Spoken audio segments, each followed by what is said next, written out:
Seattle General in Savannah sits 12 miles from the Savannah River, a concrete and glass monument to suffering that smells like antiseptic and desperation. The ICU hums with the white noise of 100 machines keeping 100 people alive one beep at a time. Natalie Hayes moves through this fluorescent cathedral like water finding its level, silent, purposeful, impossible to catch doing anything remarkable. She's been here for 7 years, and in 7 years she has never raised her voice, never refused a task, never once given anyone a reason to see her as anything other than exactly what she appears to be, a registered nurse with steady hands and no ambition. Dr. Mercer watches her from the doorway of room for 12.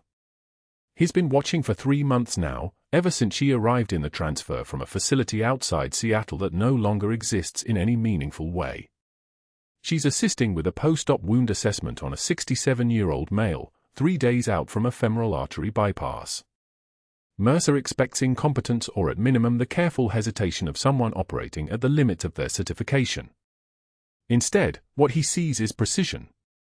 Her gloved hands move with the kind of certainty that comes from doing something 10,000 times under conditions most nurses will never face.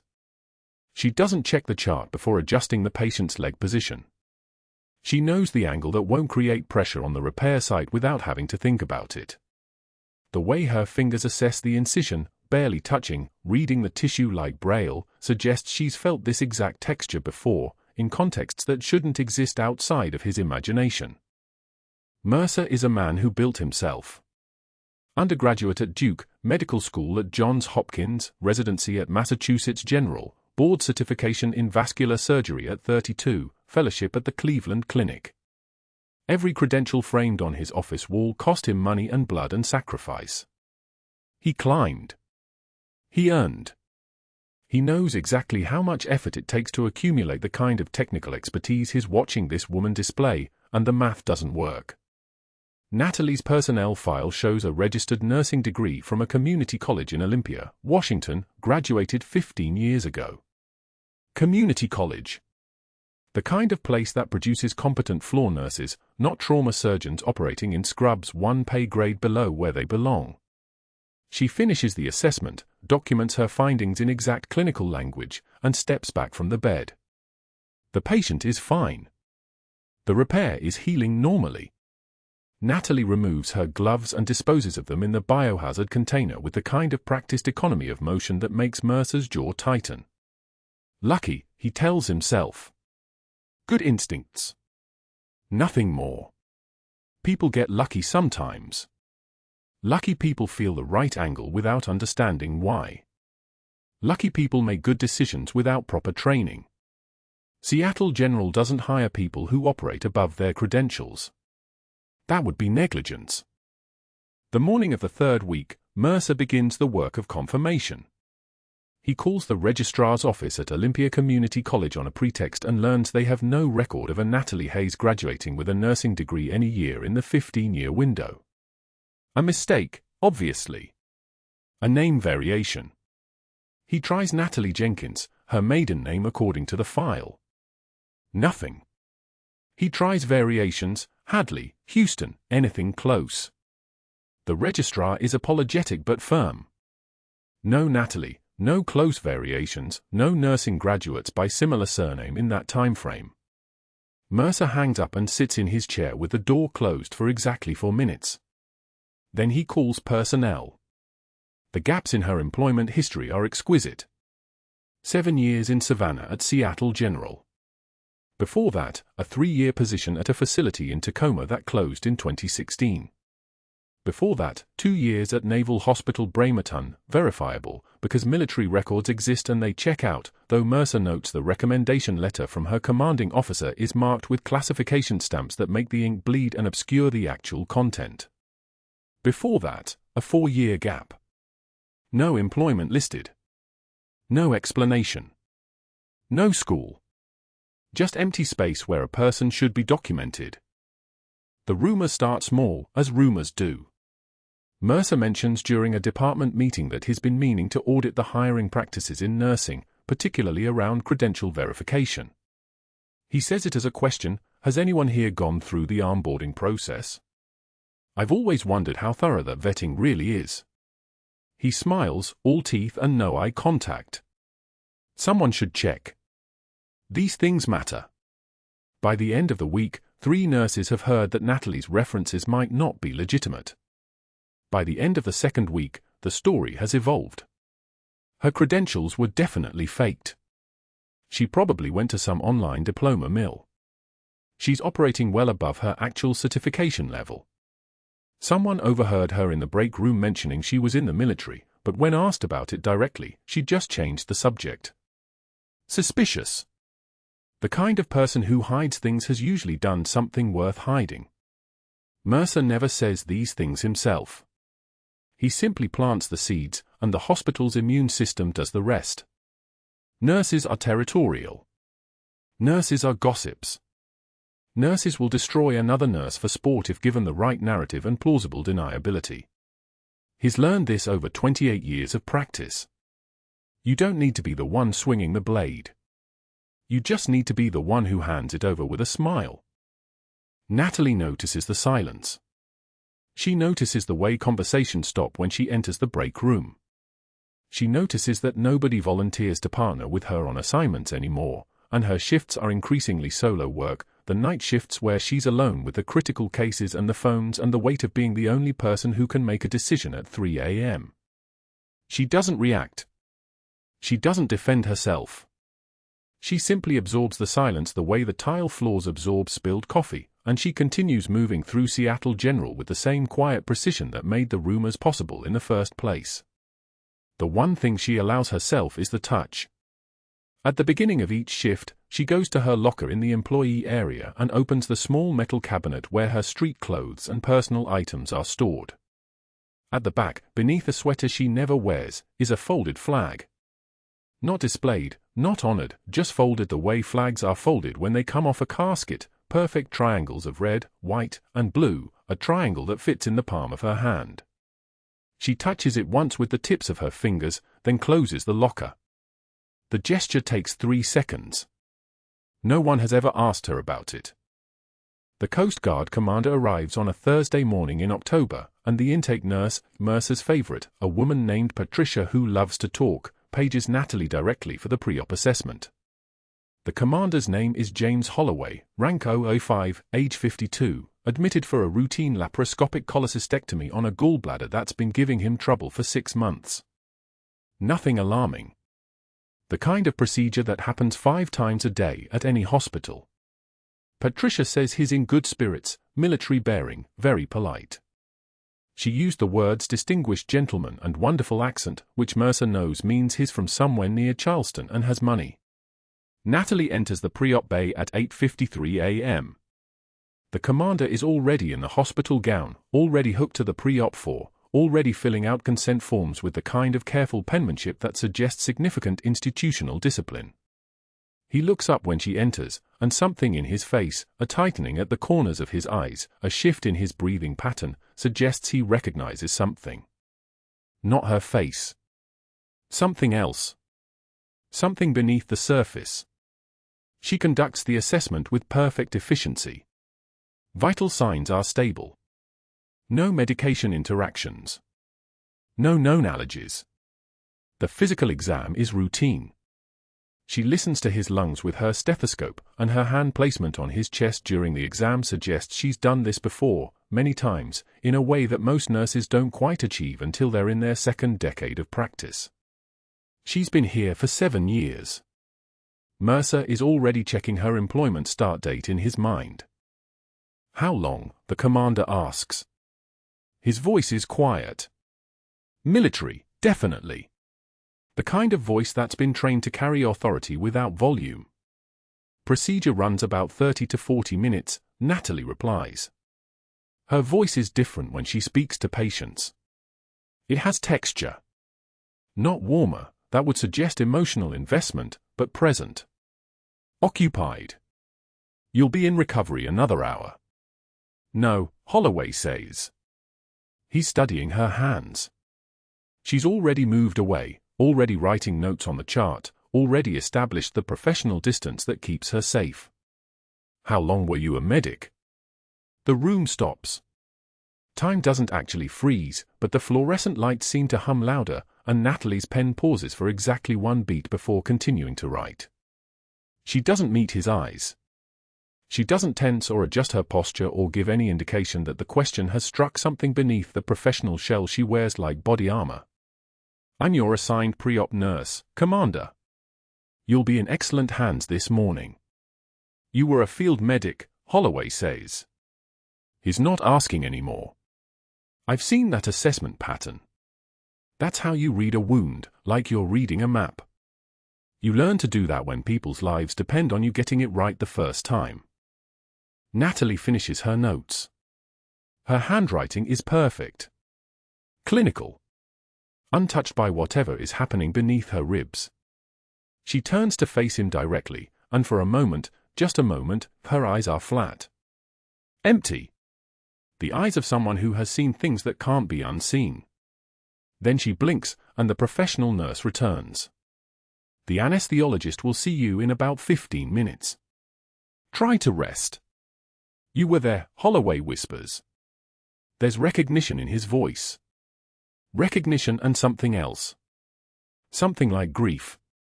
"Kandahar. You were there." Natalie doesn't answer. She simply nods, the smallest gesture, barely a dip of her chin, and then her expression settles back into the careful neutrality she maintains like a surgical mask. She leaves the pre-op bay without looking back. In the hallway, her hands don't shake. Her breathing stays even. Her jaw does clench, though, a tightening of muscle that happens for just long enough to suggest that something beneath the surface has fractured, and what she'll do about it is a question only she can answer. Mercer stands outside the pre-op area and watches her move past. He notices the jaw clench. He notices the slight hitch in her gait, not a limp exactly, but a hesitation in her left leg that suggests old injury or chronic pain she's learned to hide. He's been looking for evidence of her deception for 3 weeks, and what he's found instead is evidence of something else entirely. Something worse, from his perspective. Evidence that she's operating from a foundation of training he didn't provide, in a context he doesn't understand, with a level of physical competency that shouldn't be possible for someone who spent 7 years in community college. The rumors he's planted will take root now. They'll grow. And by the time anyone bothers to check the facts, they'll already be too late. The moment Dr. Mercer's voice cut through the recovery bay, every monitor in the unit seemed to hold its breath. He stood at the foot of Mr. Johnson's SRS bed, his posture rigid as a flagpole, his eyes fixed on Natalie with the kind of contempt usually reserved for something found on the bottom of a shoe. Behind him, Mrs. Johnson clutched her husband's hand, confusion rippling across her face. Her father had just been stabilized minutes ago, his oxygen saturation climbing from the dangerous 67 where it had tanked after his abdominal surgery. The man was alive because Natalie had recognized the tension pneumothorax in seconds, had moved with the precision of someone who'd done this before under circumstances far worse than a routine post-op complication. But Dr. Mercer didn't see that. He saw a threat. "I'm questioning," he said, his voice sliding between each word like a knife between ribs, "whether someone with your limited credentials should be handling critical patients at this hospital." The words hung in the fluorescent-lit air, heavy and deliberate. Mr. Johnson Sr. tried to speak, his newly repaired lungs still fighting for steady oxygen, his voice papery and weak. "Doctor, she saved my life. I felt it, when my breathing stopped. She was the one who..." Mercer raised a hand without looking at him, a gesture so dismissive it might as well have been a slap. "We have protocols here at Seattle General, Mr. Johnson. Protocols which Nurse Hayes seems to believe don't apply to her." His gaze returned to Natalie, and there was something almost gleeful in his expression, the satisfaction of a man who'd finally found an opening to drive a wedge into the one person on his unit he couldn't intimidate through conventional means. Natalie's jaw tightened. Just slightly. One muscle fiber responding to the insult before discipline reasserted control. She didn't flinch. Didn't blink. Didn't offer an explanation or an apology or any of the defensive reactions Mercer was clearly waiting for.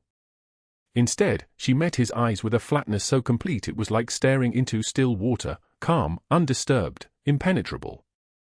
Her hands remained steady as she adjusted the oxygen tubing, her movements precise and economical. The kind of calm that comes from having already survived the worst. She'd stood in a Kandahar compound while rounds kicked up dust at her boots. She'd held a tourniquet in place while a sergeant's leg arterial spray painted the sandbags. This man's contempt registered as a minor weather pattern, noticeable but ultimately irrelevant. Mrs. Johnson looked between the doctor and the nurse, her confusion deepening. "Doctor, I don't understand."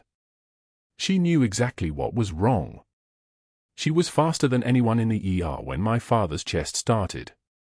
Nurse Hayes exceeded her scope of practice, Mercer said flatly, his words now addressed to the room rather than to any individual in it. A performance for an audience that consisted mainly of concerned family members and the monitors beeping their steady, supportive rhythm. That's all you need to know. An hour later, the disciplinary write-up appeared on the unit board in the break room. The printed form was crisp and official, Dr. Mercer's signature slashed across the bottom in ballpoint pen that had practically punched through the paper. The charge was specific, exceeding scope of practice. Performing needle decompression without physician authorization during post-operative complication. Natalie's name at the top in 12-point font, visible to every nurse, resident, and respiratory therapist who passed through that room. It was a masterwork of institutional humiliation, not a verbal dressing down that could be dismissed or forgotten, but a permanent document, a scarlet letter attached to the hospital's official infrastructure. The break room was crowded when Natalie arrived for lunch, the usual controlled chaos of shift overlap. 4 nurses were reviewing charts. 2 surgical residents were arguing about a patient's medication interaction. The coffee maker wheezed steam into the recycled air. She pushed through the door, and the temperature in the room shifted immediately, like a predator entering a space where smaller animals sense the change in air pressure. Natalie pulled out a chair near the corner. Set down her lunch. Opened the container of leftover salad she'd brought from home. It started within 30 seconds. A nurse at the far table suddenly remembered she had charts to finish. Another checked her watch and realized her break was over, even though she'd just sat down. The surgical residents who'd been mid-argument suddenly found reason to take their discussion into the hallway. Within 90 seconds, the room had emptied as though a fire alarm had been triggered, the exodus so synchronized and obvious that it might as well have been choreographed. Even the coffee maker seemed to stop wheezing. Natalie continued eating her salad. From the doorway, Dr. Mercer watched. His arms were crossed, his posture relaxed, and on his face was an expression of pure satisfaction. He'd orchestrated this as carefully as any surgical procedure, the insult in front of the family, the disciplinary write-up, and now the social isolation. Whispers had already begun their work, spreading through the surgical floor like an infection.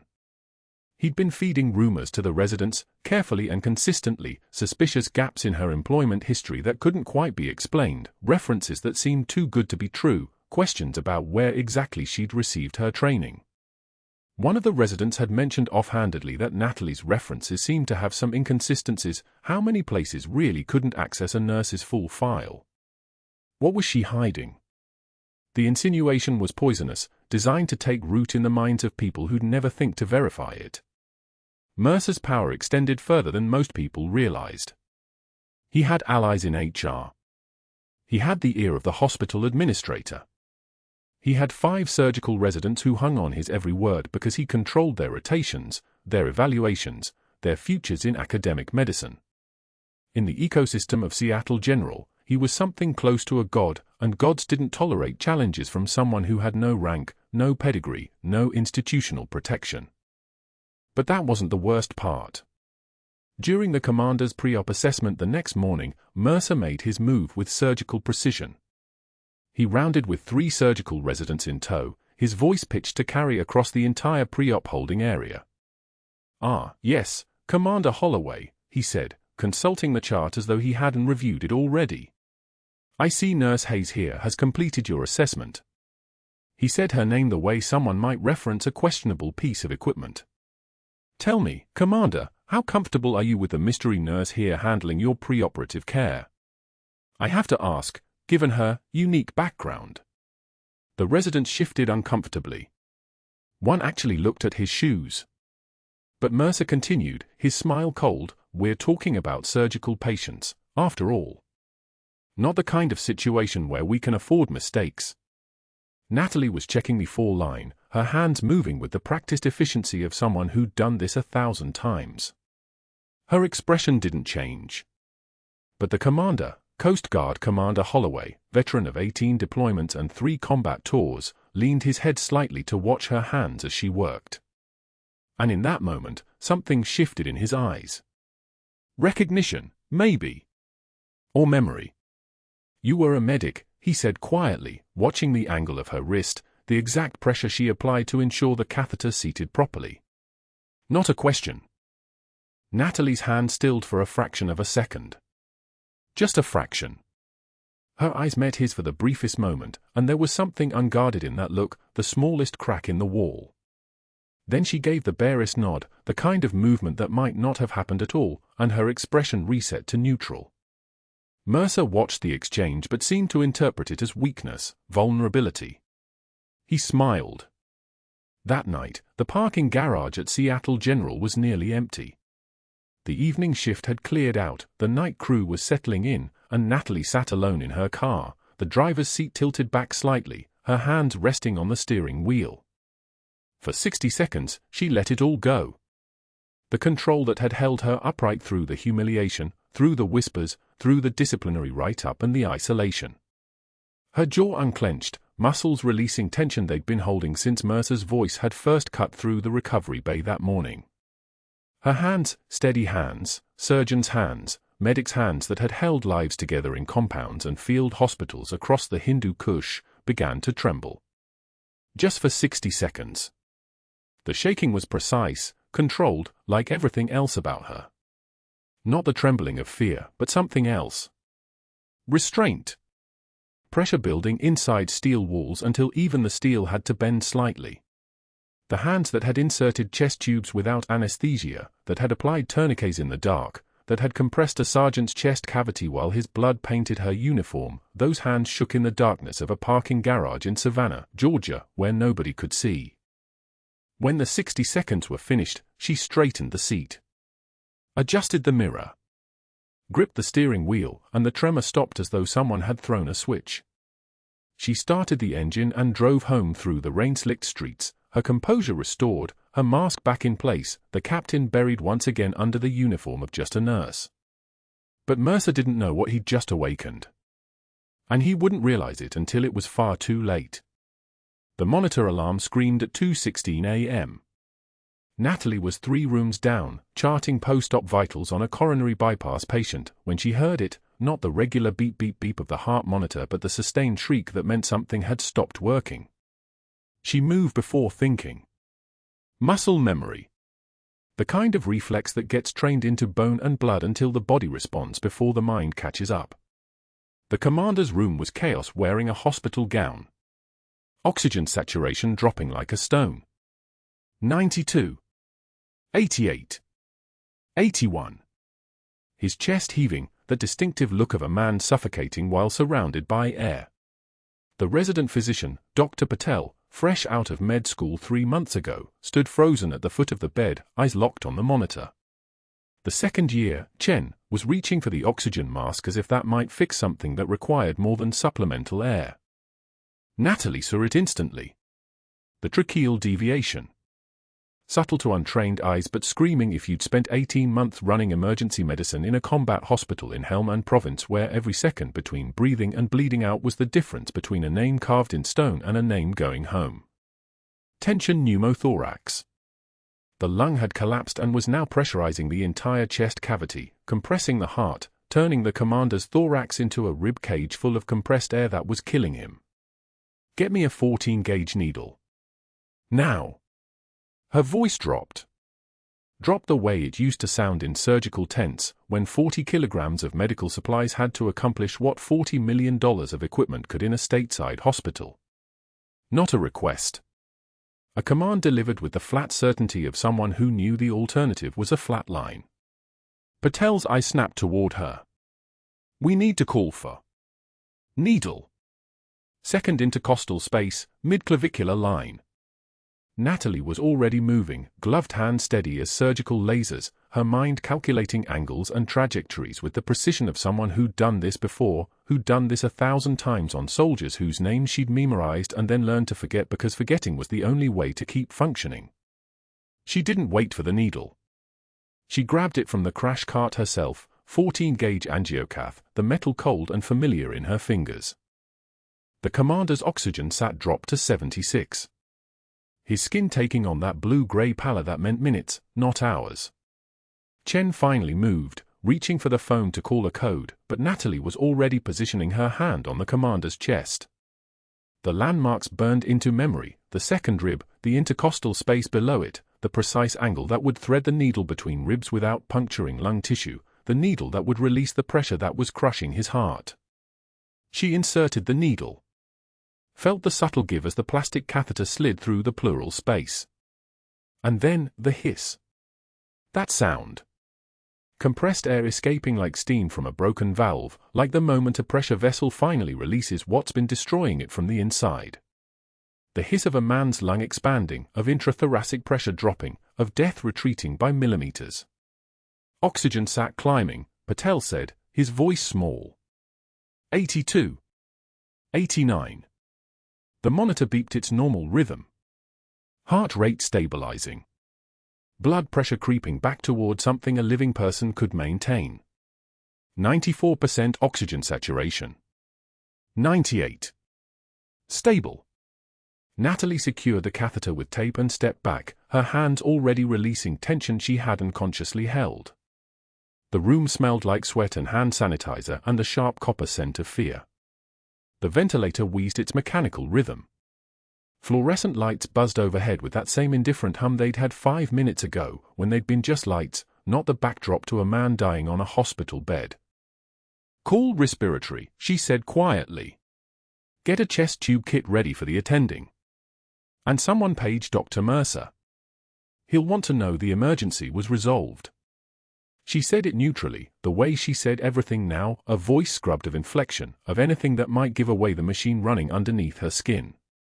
Chen was staring at her. "How did you, that was?" "I'm going on break," Natalie said, and the dry words landed in the room like something unexpected, almost like humor, like a person who'd just watched someone else's chest get punctured might need to pretend for 30 seconds that normal operation still existed. She peeled off her gloves and stepped into the hallway, and nobody stopped her because she moved with a kind of calm that comes from having already survived the worst, and people instinctively get out of the way of that kind of calm. Dr. Mercer arrived at 3:14 a.m.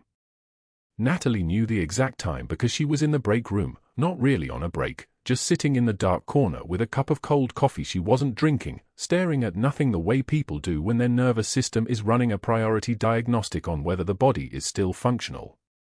She heard his footsteps on the tile, heard him arrive at the floor, heard him move through the unit with the precision of a man who'd learned to own every space he entered. The commander's room door closed behind him. Through the small window, Natalie could see Mercer's silhouette examining the chest x-rays on the light box, the collapsed lung now re-expanded, the needle placement visible as a thin dark line against the white field of the film. She watched his jaw tighten. She watched him turn away from the x-ray, back toward the bed where the Coast Guard commander lay breathing steadily, his color improving by the minute, his life a thing that had almost ended and then didn't. Mercer looked at the chart. Then at the vital signs monitor. Then at his watch. The phone call came at 4:07 a.m. Natalie's pager vibrated, the hospital operator calling for a Dr. Mercer requires your presence in his office immediately. She didn't move. She sat in the break room dark and waited exactly 47 seconds before standing, because appearing too eager was a tell and appearing too slow was disrespect, and she was becoming an expert at the narrow corridor between those two things. Mercer's office smelled like expensive cologne and the faint ghost of golf club leather. He was already at his desk, still in his scrubs, his hair wet from the shower he'd taken on site. Seattle General had a physician locker room on the 3rd floor, accommodations for the attending physicians who might need to stay overnight, privileges that nurses didn't have. He didn't look up when she entered. He was on his phone. "Yes, I understand the optics," he was saying, his voice carrying that particular tone of a man explaining something to people beneath his pay grade. However, I'm concerned about a pattern of independent action that exceeds her credentials. We have liability issues here. Pause. I'd prefer to avoid any adverse events with her name attached. Another pause, longer. Exactly. Suspend pending investigation for practicing outside her nursing license. I'll have the formal complaint submitted before the board meets Monday. Natalie didn't move. She stood in the doorway like a person waiting for dismissal, hands at her sides, breathing the way she'd learned to breathe in briefing rooms before combat operations, the kind of breathing that takes up no space, makes no sound, exists only as the continuation of a body doing what it was built to do. Mercer hung up. Finally looked at her.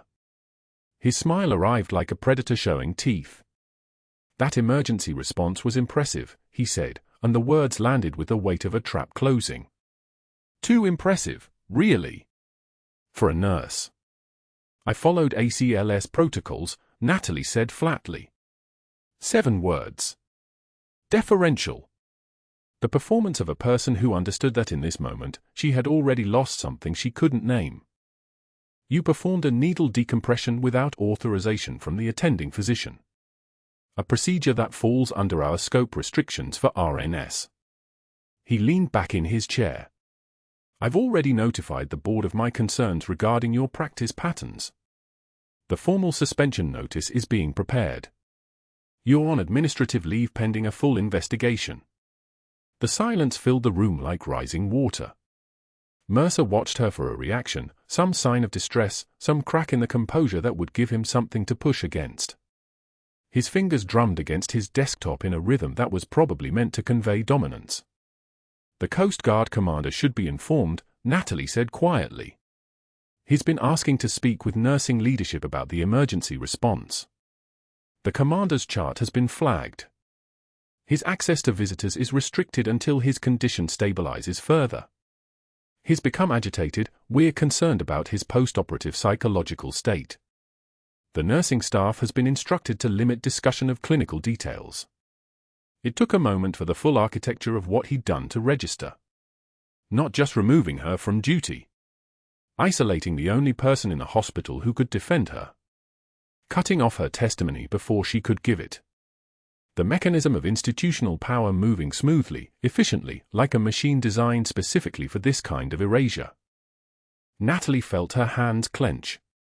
Felt the trembling starting deep in her chest, and then she released it, consciously, the way you do when you've learned that your tells are the first thing they hunt for.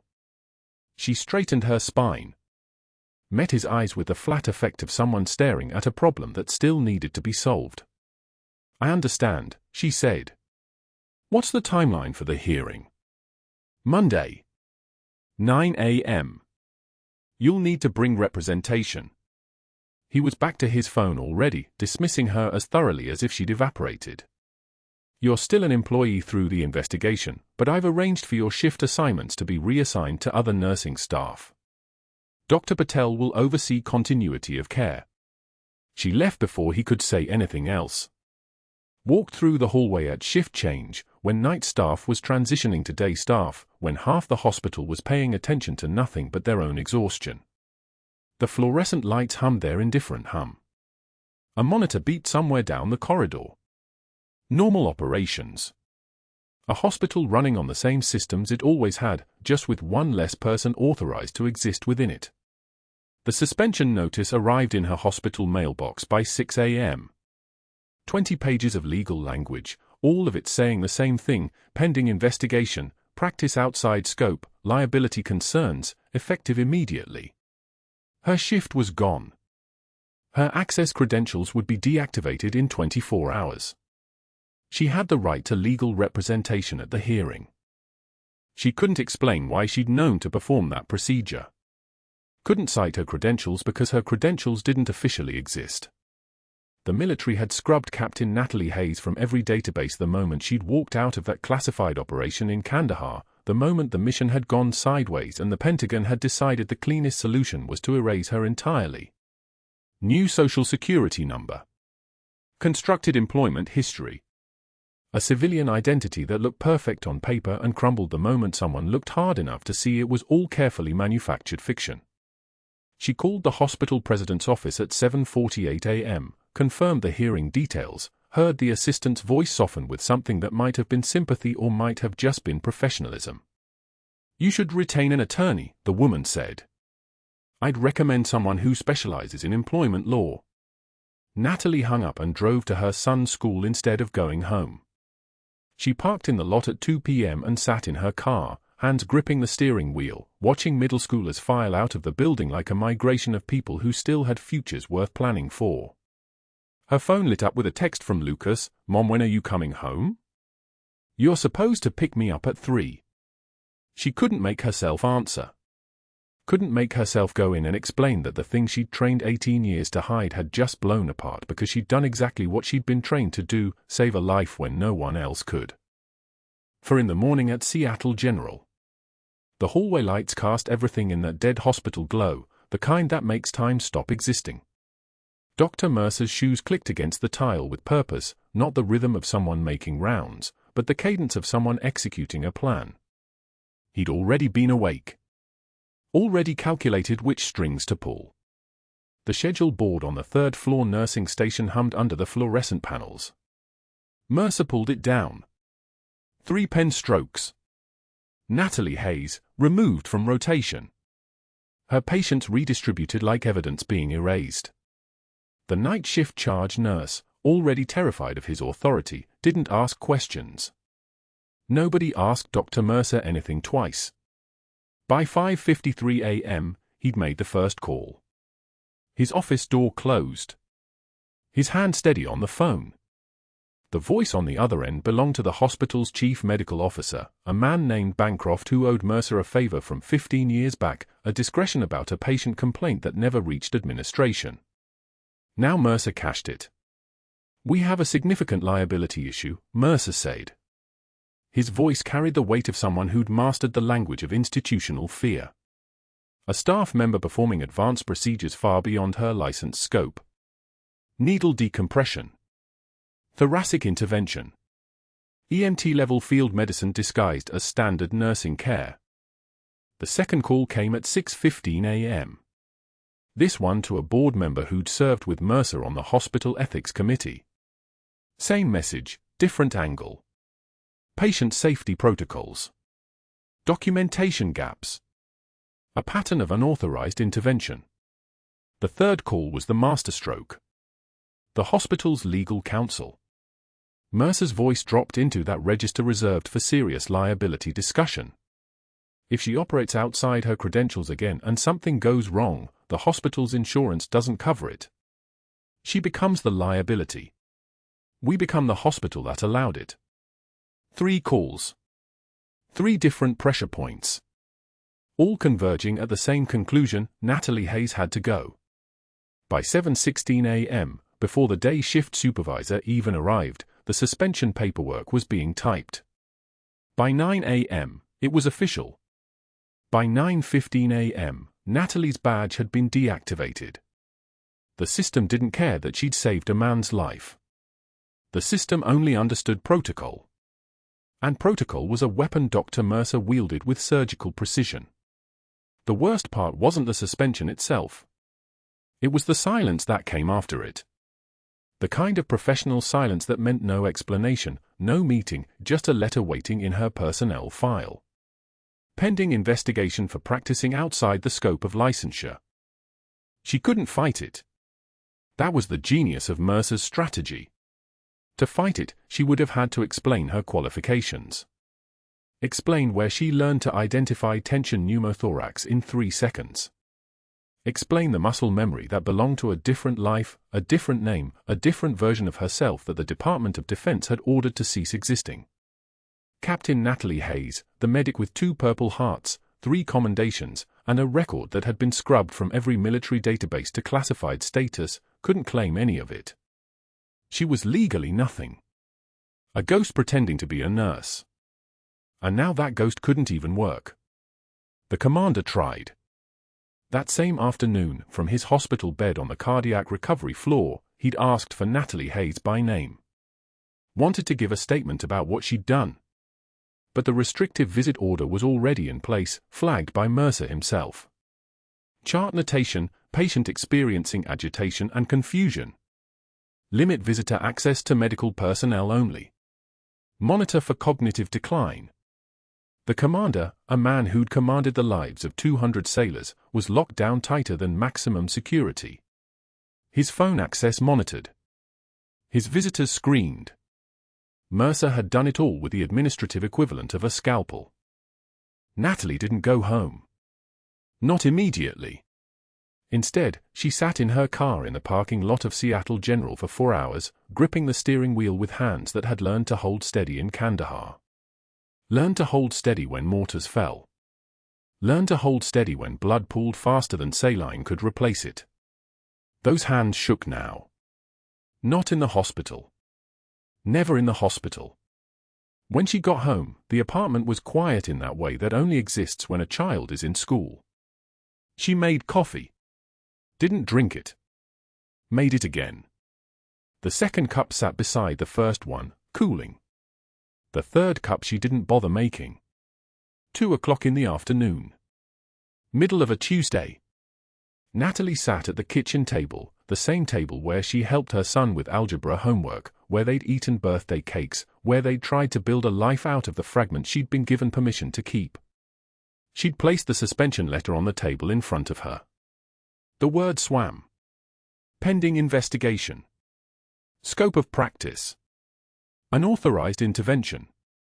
That last one hurt the most. Unauthorized. Like saving a life had been a crime. The key turned in the lock at 3:15 p.m. Too early for school to be out. Her son must have gotten sick. Must have called the school nurse. Must have come home. She heard his backpack hit the floor. Heard his breath catch when he saw her. Natalie didn't move. Couldn't move. Her son was 14, tall enough now that he looked at her eye level when she was sitting down, voice deep enough that sometimes she forgot how young he still was. He wore the kind of careful expression that kids developed when they realized their parents were breakable. Mom. His voice cracked on the vowel. Why are you home? She couldn't answer. The machinery of explanation required words she wasn't permitted to use. Required a history she couldn't claim. Required admitting that the thing she'd spent 14 years teaching him never to mention, the decorations in the closet, the way her hands moved sometimes like she was solving problems that civilian medicine didn't encounter, had finally caught up with her. Mom. He sat down across from the table. Didn't take his backpack off. Why are you crying? She was crying. She hadn't noticed. The tears came without warning, without the kind of composure that usually armored her. In the hospital, she could control it. Could channel everything into that flat calm that had kept her alive in places where the weak didn't survive.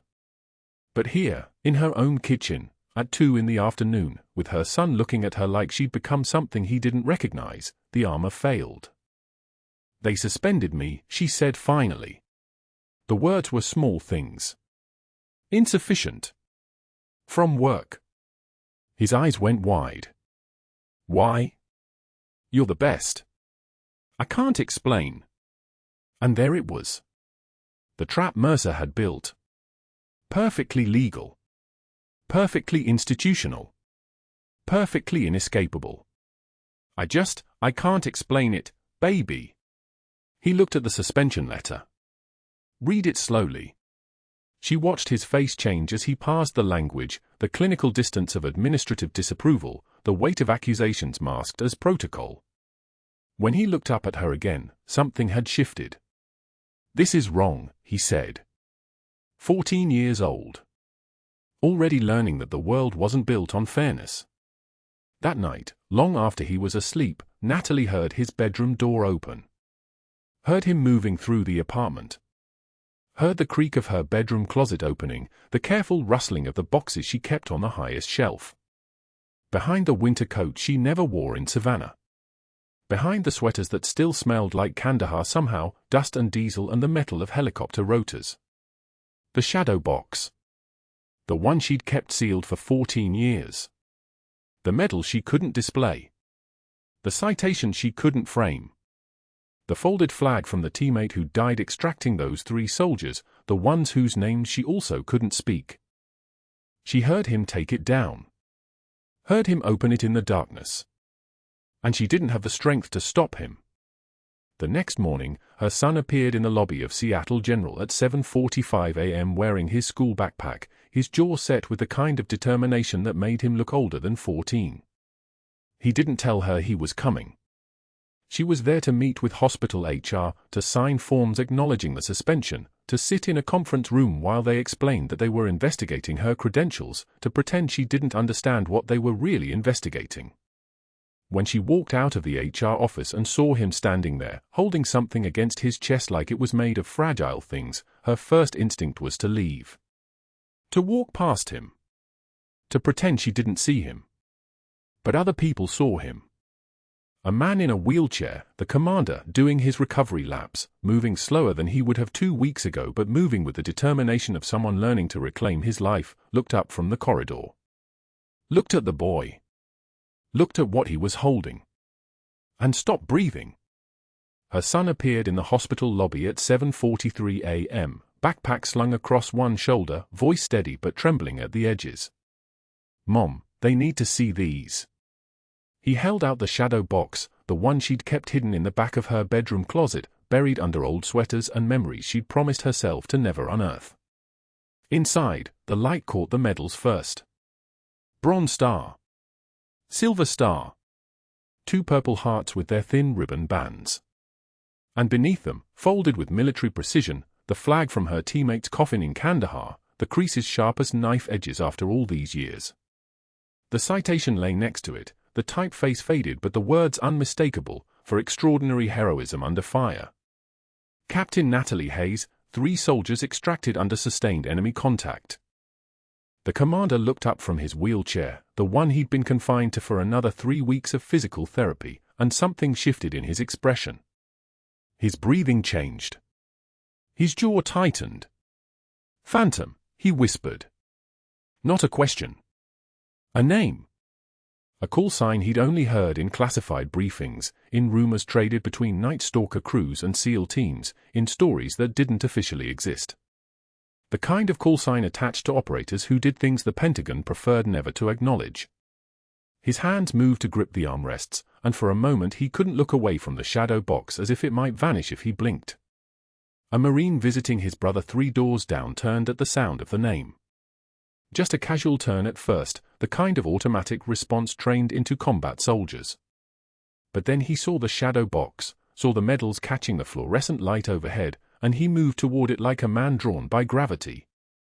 His eyes found the citation, and he began to read aloud, his voice pitched low but carrying the weight of someone who'd been trained to speak orders into chaos. "For extraordinary heroism under fire. Captain Natalie Hayes. 3 soldiers extracted under sustained enemy contact. Kandahar Province. Operation Resolute Dawn." Each word was a stone dropping into still water. Natalie's hands remained steady. Not because she wasn't frightened, the fear was there, a cold current running beneath her ribs, but because fear was information, and information was something she'd learned to process without letting it show on her face. Her son stood beside her, still holding the shadow box, and for the first time in 14 years, she let him see her without the mask. Not a breakdown. Not tears. Just the smallest nod of acknowledgement. The real her, finally visible. That was when the 2-star general rounded the corner from the military ward tour, Brigadier General Marcus Hollister, who'd been making his monthly rounds to honor service members recovering at Seattle General. He stopped mid-stride. The footsteps of his aide halted behind him. The general's eyes moved from the Marines gathered in the lobby to the shadow box to the woman standing motionless in the center of them, and recognition bloomed across his face like a controlled detonation. He saluted. His hand came up to his temple with the precision of 38 years of military discipline, and he held it, his eyes locked on the silver star in the case. When he spoke, his voice carried the unmistakable cadence of someone accustomed to being obeyed. "Captain Hayes served under my command in Operation Resolute Dawn." Not an introduction. Not a question. A statement of fact delivered by someone with the authority to make facts matter. She extracted my son and 2 other soldiers from a collapsed compound in the Jolan district. Under sustained fire. She came out of nowhere. Literally nowhere. We didn't have units in that sector that day. She had no call sign in the official manifest, no designation, nothing. She just appeared when 3 of my boys were about to die, and she made sure they didn't. His salute remained unwavering. That's a Silver Star soldier. That's a captain. And any man or woman in this hospital who didn't know that is standing in the presence of someone they should have been respecting all along. The lobby fell into the kind of silence that only comes when the world fundamentally shifts. Nurses at the desk stopped typing. A physician passing through paused mid-stride. The fluorescent lights hummed their mechanical song, indifferent to the cascade of revelations unfolding beneath them. Within 2 hours, a Pentagon liaison arrived, a clean-cut woman in a navy suit who moved through the hospital with the kind of authority that made security personnel step aside without being asked. She spoke to Natalie in a conference room on the 3rd floor, door closed, voice pitched for her ears only. Your codename is authentic. Operation Resolute Dawn is still classified. Your records remain sealed. She slid a folder across the table. You served with distinction. Your medical training was legitimate. Your application to nursing school listed no false credentials because your military qualifications cannot legally be listed. Everything you did in this hospital was consistent with your training. Everything Dr. Mercer alleged was based on a false premise. She paused, allowing that to settle. The hospital president has been informed. So has legal. So has the state medical board. But that wasn't the moment when Mercer's carefully constructed world began to collapse. That came at 3:17 p.m., when hospital security found him in the server room attempting to delete security footage from the past 2 weeks. His hands were shaking.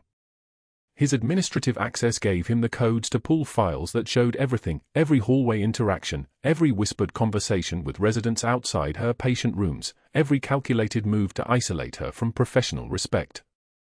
He was deleting methodically, his breathing shallow, the strategic calculation that had defined his career replaced by pure panic. Dr. Mercer, step away from the terminal.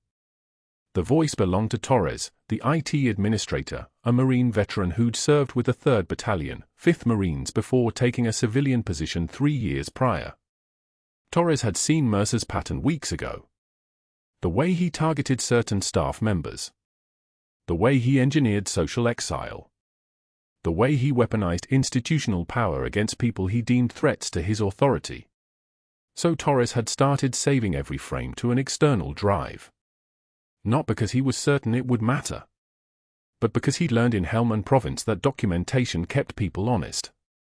Those files are hospital property, Mercer said, his voice cracking. I have administrative access to. I know what you have access to, Torres interrupted quietly. And I know what I have access to. He held up the external drive, no larger than a thumb, but containing 72 hours of footage that showed exactly what Mercer had done. I've already sent copies to the hospital president's office. To legal. To the state medical board. Every conversation you had about her. Every schedule change you made to isolate her. Every visitor restriction you placed on Commander Holloway specifically designed to prevent him from speaking on her behalf. Torres moved to the terminal and logged Mercer out, his movements economical and precise. Your career just ended. You just made sure of it. By 4:13 p.m., hospital security escorted Dr. Mercer from the building. His office was sealed pending investigation. His files were transferred to the medical board. By 6:13 p.m., the hospital president issued a statement regarding a suspension pending investigation into allegations of targeted harassment and workplace misconduct.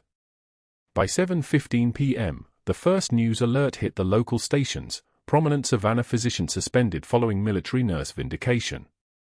30 years of publications. 18 speaking engagements annually. Departmental chair status. Published research with his name on 73 peer-reviewed papers. All of it began to disintegrate like old paper in water. Within 48 hours, a dozen nurses came forward, nurses who'd worked under him for years, nurses who'd experienced the same pattern of targeted humiliation, the same weaponization of institutional power, the same social orchestration that made them invisible to colleagues while their incompetence was publicly broadcast. The pattern had always been there. It had just taken a decorated combat officer to make people finally look. His wife received the suspension notice at their home on a Tuesday morning. His colleagues stopped returning calls. The surgical residents he'd mentored for 15 years distanced themselves with the efficiency of people protecting their own careers. The hospital board voted unanimously to recommend permanent license revocation pending the investigation's conclusion. Everything he'd built to prove his superiority, everything he'd accumulated to assert dominance over people he deemed inadequate, collapsed in 72 hours because he couldn't tolerate someone who'd earned respect through competence instead of pedigree. And then 6 months passed, and Natalie walked past a community college classroom in downtown Savannah where Dr. Mercer taught CPR certification courses for $14 per hour, his medical license suspended, his career effectively over. She didn't slow down. Didn't acknowledge him through the window where he stood in front of 8 students, demonstrating chest compression technique on a plastic mannequin. He saw her. His hand stopped mid-motion. Their eyes met for exactly 2 seconds. Then she continued down the hallway, and he was already less than a memory. The commander waited at her nursing station when she arrived for her evening shift at Seattle General, fully recovered now, moving without the walker he'd needed 3 months earlier. 2 cups of coffee sat on the counter beside her patient charts. He'd spent 5 years searching for the medic who'd saved him in Kandahar, following whispers and rumors and half-remembered details through 3 states before a chance gallbladder issue brought him to Savannah General and put him in a bed where a quiet nurse with steady hands recognized him. "I never forgot your hands, Captain," he said. Not a question. Not a request for acknowledgement. Just a fact stated plainly by someone who understood the weight of what she'd done, what she'd sacrificed to do it, and what she'd lost because she wouldn't compromise on it. She accepted the coffee without speaking, and for the first time in more than a year, her expression shifted, just the smallest curve at the corners of her mouth. A smile. Not large. Not theatrical. Just real. The shadow box hung on her living room wall now, no longer hidden. The folded flag sat on the mantel. Her son came home from school and told his friends without hesitation that his mother was a decorated combat veteran. The hospital president personally arranged her position with a formal written apology and offered her a new role training trauma protocols to the entire emergency medicine department. 3 nurses applied for mentorship under her. The commander began physical therapy on her ward and would be discharged in 2 weeks with full mobility restored. And as Natalie began her shift, moving through the hospital corridors with the kind of calm that only comes from having already survived the worst, the voiceover delivered what mattered. True heroism is what you do when the world stops watching. Her hands, steady as surgical steel, prepped for the next patient. The next life. The next moment where competence and courage were the only currency that mattered. If you've ever been underestimated by someone who didn't know your real value, subscribe to this channel and let us know in the comments. We've got more stories of quiet heroes who changed everything when it mattered most. And if you want to be notified the moment we upload our next video, hit that bell icon right now.